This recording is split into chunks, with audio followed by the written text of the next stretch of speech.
대표님 안녕하세요. 네, 안녕하세요. 제가 이번에 캄보디아 출장을 좀 오게 됐는데 굉장히 유명한 분이세요. 사실은 에릭슨 강 대표님을 드디어 만나 뵙습니다. 너무 뵙고 싶었는데 이렇게 만나 뵈서 너무 반갑습니다. 아유, 반갑습니다. 영광입니다. 자기 소개를 간단하게 한번. 네, 안녕하세요. 현재 필리핀 그리고 베트남, 말레이시아에서 화장품 유통 사업과 인플루언서 사업을 하고 있는 에릭슨 강이라고 합니다. 반갑습니다. 감사합니다. 많은 분들이 그런 거 궁금해하시잖아요. 화장품 사업을 제가 한다고 하면은 뷰티 산업 시장 어떻게 접근해야 되고 무엇을 해야 되고 무엇을 만들어야 되고 어디에 유통해야 되고 지금 되게 집중해야 될 곳이 어디고 뭐 이런 것들에 대해서 되게 궁금해하실 텐데 오늘은 더 전문가 분께 한번 제가 저도 여쭤보려고 제 생각도 한번 말씀드리고 싶고 해서 이렇게 카메라를 켰습니다. 동남아 시장에 진출을 할 때 가장 중요한 게 뭐라고 생각하세요? 뭐 제가 늘 말씀드리지만 어느 나라로 어떻게 진출할 것인가의 어떤 타겟 선정이 가장 중요하겠죠. 그 타겟이 결정돼야 거기에 맞춘 뭐 제품, 뭐 가격대, 뭐 그리고 마케팅 이런 것들이 나오는데 요즘 트렌드는 사실 마케팅이 가장 중요한 시기가 되어 버렸죠. 뭐 SNS, 페북, 뭐 인스타그램, 틱톡 이런 것 때문에 모든 브랜드들이 이 마케팅을 이제 어느 나라에 어떻게 할 것인가 뭐 이런 걸 결정하는 게 가장 중요한 게 아닐까 생각이 드네요. 저는 또 이런 생각이 들거든요. 지금 말씀하신 그 타겟을 정리하는 게 거기에 살아보지 않으면 진짜 너무너무 현지에 있는 현지에 없는 사람들은 어려워요. 막연하죠. 인터넷에 서치해서 해야 되고. 그 나라별로 동남아가 다 똑같을 것 같아도 그 안에서는 다 다르고 그들만의 하이라키가 다 있거든요. 보통 동남아 진출하려고 그러면 예전엔 태국을 많이 갔죠. 근데 요즘은 이제 태국이 예전만큼 그렇게 뭐 바잉 파워가 많이 없다 보니까 이제 인구가 많은 세 나라로 집중이 됩니다. 그래서 제일 많은 인도네시아 2억 7천, 필리핀 1억 2천, 그리고 베트남 1억. 그러니까 인구수 대비 그 시장 규모로 접근을 근데 또 보면은 인도 같은 나라는 인구가 많다고 해서 또 시장성을 나타내는 거는 또 아니잖아요. 아니죠. 그런 부분에서 동남아는 충분히 올라가고 있고 그런 성장성이 있다고 보시는 거죠. 그렇죠. 동남아에서도 사실은 인구수가 중요하다고 할 수밖에 없습니다. 거기에 물론 아까 말씀하신 대로 사회 인프라나 이런 사람들의 임금 수준이나 이게 발전 속도에 이게 되게 영향을 미치겠죠. 그래서 사실 그 VIP, 베트남, 인도네시아, 필리핀 3국이 동남아 시장에서 요즘은 가장 중요한 세가가 된 것 같아요. 제 생각에 저는 이제 전략을 세울 때 동남아나 이런 데 진출할 때 온라인 비즈니스에서 제일 중요한 게 어쨌든 좋은 상품, 브랜드는 당연한 거고 결제 시스템과 배송이 되게 중요하다고 생각을 했거든요. 근데 그런 인프라들은 동남아들이 지금 잘 구축이 되어 있나요? 예전에는 한 불과 4, 5년 전만 해도 그냥 은행 계좌 이체밖에 없었던 시절이었는데 요즘은 필리핀 같은 경우에 G캐시라고 모바일 페이먼트가 발달이 되면서 어떻게 보면 천지개벽이 됐죠. 모든 아이들이 위챗페이처럼 이걸로 모든 걸 다 결제를 하니까 그리고 이제 크레디트 카드나 데뷔 카드 점유율이 자꾸 올라가면서 그래서 사실 VIP 국가들에서 할 만하다는 게 그런 아까 말씀하신 페이먼트, 딜리버리 그 인프라가 자꾸 좋아지니까 따라서 이제 온라인, 오프라인이 다 같이 발전하는 그런 분위기가 지금 되고 있는 거죠. 그러면 오프라인 샵보다 신규로 진출할 때는 지금 뭐 온라인을 집중하는 전략이 어쩌면 더 맞을 수도 있겠네요. 쉬우니까. 결론은 오프라인으로 진출하면 너무 좋은데요. 오프라인 진출이 상당히 어렵습니다. 그러니까 오프라인 매장이 잘 돼 있는 나라는 사실 예전에 잘 살았던 나라가 오프라인이 잘 돼 있고요. 신성장 국가들은 오프라인이 잘 될 수가 없습니다. 온라인. 왜냐면은 아직 그 몰이라는 인프라가 구축이 많이 안 돼서 필리핀은 지금 오프라인, 온라인 뭐 5대5 예전에는 오프라인이 8대2였는데 근데 지금 베트남 같은 경우에는 8대2 온라인이 8이죠. 온라인에서 저희는 전체 국가를 지금 만들어서 하고 있는데 지금 이제 매출이 많이 올라왔어요. 그러니까 오프라인에서 바이어들한테 연락이 와요. 많은 업체들이 그렇게 하고 있고 거기서 경쟁력을 받기가 쉽지 않은데요. 그 경쟁력을 받는 게 저는 컨텐츠라고 생각해서 페이스북, 인스타그램, 틱톡 세 개를 브랜드가 운영하는 거는 사실은 되게 말도 안 되게 어려운 일이에요. 엄청나게 어렵죠. 어떤 좀 팁을 좀 주실 수 있을까요?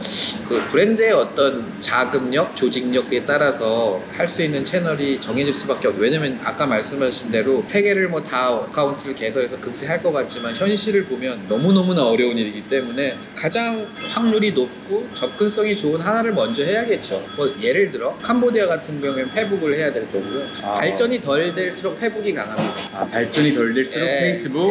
그리고 발전이 점점 될수록 될수록 인스타그램으로 인스타그램. 넘어갑니다. 그리고 요즘 MZ들이 틱톡으로 틱톡. 넘어가는 겁니다. 중국 영향을 베트남이 많이 받기 때문에 틱톡에 대한 저항감이 없는 거고요. 네. 상대적으로 필리핀이 조금 늦게 들어온 이유는 네. 미국 영향을 많이 받는 네. 필리핀이기 때문에 네. 물론 성장은 하고 있지만 베트남만큼 빨리 성장을 못 하고 있죠. 그런 그 정치적인 것도 다 이렇게 걸려 있어요. 와, 이게 진짜 동남아를 하나로 보기에는 국가마다 예전에 지배받고 있던 영향권 자체가 다르다 그렇죠. 보니까 그렇죠. 또 언어도 다르고 돈의 자금의 출처에 따라서도 영향을 그렇죠. 많이 받기 때문에 국가별로도 되게 다른 전략이 필요하다고 또 생각이 드네요. 동남아 국가 진출 국가 선정할 때 그 퍼스트 마켓으로 뭐를 찾아야 되는데 사실 미국도 좋고 유럽도 좋지만 모든 게 상당히 비쌉니다. 맞습니다. 진입이 굉장히 돈이 많이 들어가는 시장이에요. 맞습니다. 물론 어떤 중견 브랜드는 상관없을 수도 있지만 신규 브랜드가 뭐 좀 어느 정도 자금을 갖고 진출을 하려고 했을 때 동남아만한 시장이 현실적으로는 없습니다. 그게 가장 베스트 답일 수밖에 없는 게 좋아서가 아니라 그 규모의 경제에서 동남아가 맞기 때문에 나가는 겁니다. 저는 이제 딱 동남아 했을 때 제가 우선순위로 잡은 첫 번째가 네. SN그룹이랑 뭔가 해보고 싶다 해서 예전에 중간중간에 이제 브로커 네, 소개시켜준다는 있죠. 그런 다 한 4명 정도가 있었는데 전부 다 그냥 좀 사기꾼들이었어요. 거짓이었죠. 그게 저는 그 왓슨 공식 밴더고 누구에도 브랜드를 넣어봤고 다 실질적으로 네네네네. 해봐서 아는데 신규 브랜드가 네. 그냥 가서 만나서 오픈을 한 절대 입점 못합니다. 관계가 여기도 관시가 엄청 절대 중요해요. 오픈 못하는데 그걸 오픈을 할 수 있다고 말하는 분은 거의 거짓말이고요. 그들은 어느 정도 브랜딩 된 브랜드를 원합니다. 맞아요. 어쩔 수 없습니다. 그래서 사실은 그들도 쇼피, 라자다 온라인을 늘 체크하고, 그러니까 그때 만약에 우리 브랜드가 온라인으로 어느 정도 좀 성장하고, 그리고 그들이 또 가장 많이 보는 게 마케팅. 네. 나 인스타그램 보고 너 인플루언서하고 얼마나 협업 많이 했나 금세 나오잖아. 그냥 거기서 먼슬리 어느 정도 쓰는 게 금세 나오기 때문에 이 브랜드는 한번 해봐도 될까? 저도 브랜딩을 할 때 먼저 하라는 이유가 장기적으로 뭐 대표님 SM에 입점하는 게 중요하니까 저는 그들이 뭘 원하는지를 정확하게 알기 때문에 지금 제가 만약에 대표님 브랜드를 SM에 만나서 입점시켜 주겠다. 전 못한다고 그러는데 지금 못합니다. 맞습니다. 못합니다. 맞습니다.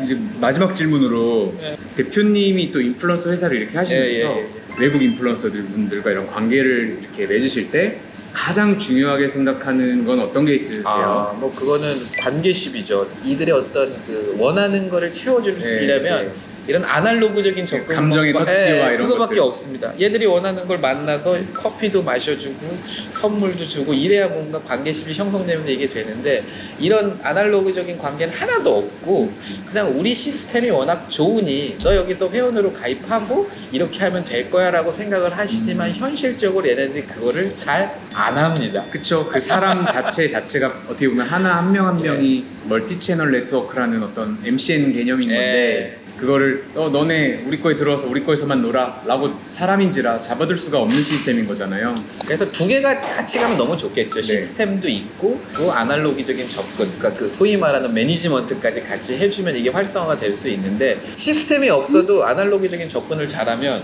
우리 사람으로 만들어서 이 마케팅을 할 수 있습니다. 현실은. 그럼 진짜 얘기 듣다가 마지막 질문인데 한국은 인플루언서 이 마케팅 코스트가 되게 비싸서 동남아는 그 비용이 좀 어떤가요? 아직은 굉장히 인간적인 가격이죠. 말씀해 주실 수 있을까요? 뭐 예를 들면 쉽게 팔로워 얘기하면은 몇 팔로워 몇 명이 저희도 뭐 브론즈, 실버, 그레이드가 있는데 가장 저렴한 친구들은 예쁨맘대도 하는 친구들이 많고요. 그리고 돈을 준다고 해도 한 5만 원 선? 그래도 많이 움직이니까 물론 외국 브랜드가 다이렉트리 컨택을 하시면 분명히 비싸게 부를 겁니다, 얘네들도. 근데 현지에 정말 믿을 만한 파트너가 있으면 소위 말한 X딜이라고 표현을 하는데 난 원래 100만 원인데 X딜을 하면 20만 원에도 하는 거니까 그런 게 되게 중요한 거예요. 그래서 비용 절감을 할 수가 있는 것 같아요. 그러니까 저희 회사가 지금 먼슬리 이런 패키지가 200만 원짜리입니다. 아 정말요? 네, 정말 저렴합니다. 얼만큼 보장되고 막 네, 그런 게 있습니다. 뭐 데일리 업로드에 인플루언서 몇 명으로 어떻게 구축한다. 와 이거는 진짜 내가 여기 캄보디아까지 와서 대표님 직접 만나서 내가 나 혼자 해야 되는 건데 이렇게 컨텐츠를 만들면 다 컨택할 거 아니야? 저는 좋습니다 이런 거. 오늘 좋은 얘기 많이 해주셔가지고 아닙니다. 그냥 뭐. 되게 중요한 핵심만 여쭤봤어요 사실은. 아, 네네네. 정말 제가 궁금한 것만 빠르게 여쭤봤는데 저희 바로 좀 어떻게 시작을 한번 해보고 싶습니다. 아예 뭐 아마 제 어. 느낌에는 대표님 브랜드 같은 경우에는 SM 접근이 다른 브랜드에 비해서 훨씬 우호적일 수 있을 확률이 있습니다. 희망을 갖고 조금 네. 더 저도 열심히 한번 해보도록 하겠습니다. 이야기해 주셔서 감사합니다. 네네 감사합니다. 여러분 에릭스 등강 대표님이었습니다. 감사합니다. 감사합니다.